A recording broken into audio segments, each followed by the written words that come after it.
Pemirsa, rekapitulasi C1 hasil pemilihan pasangan calon gubernur dan wakil gubernur Sumatera Selatan, serta wali kota dan wakil wali kota Palembang mulai dilakukan di tingkat PPK Ilir Timur II.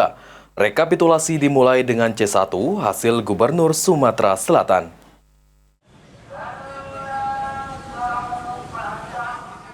PPK Sekota Palembang mulai melakukan rekapitulasi secara serentak pada Jumat 29 November 2024. Dimulai dengan rekapitulasi C1 hasil surat suara Gubernur Sumatera Selatan.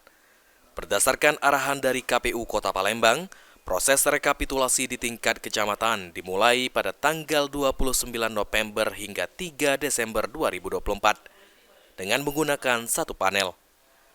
Ketua PPK Ilir Timur II, Ahmad Faizal mengatakan, rekapitulasi dilakukan sejak pukul 9 pagi dimulai dengan rekapitulasi pemilihan gubernur yang ditargetkan selesai pada tanggal 30 November 2024. Kemudian dilanjutkan dengan rekapitulasi untuk wali kota Palembang.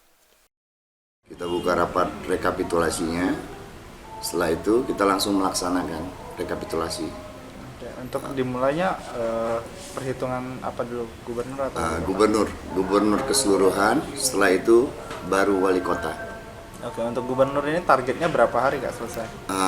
Jika tidak ada kendala, rencana kita 1 hari, paling telat 2 hari, dikarenakan hari Jumat waktu yang pendek.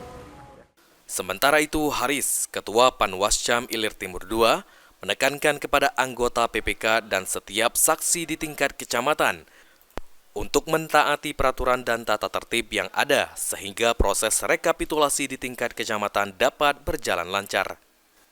Menekankan bahwa penghitungan ini harus sesuai dengan prosedur, termasuk kepada saksi-saksi kami minta bacakan dulu tadi sebelumnya tata tertibnya, persyaratannya, karena sebelum itu juga kami sudah melakukan rapat bersama PPK, Polsek dan Ramil juga masalah pengamanan. Siapa-siapa saja yang boleh masuk ke dalam rapat pleno ini. Pada rekapitulasi di Kecamatan Ilir Timur II mencakup 110 TPS yang tersebar di 6 kelurahan.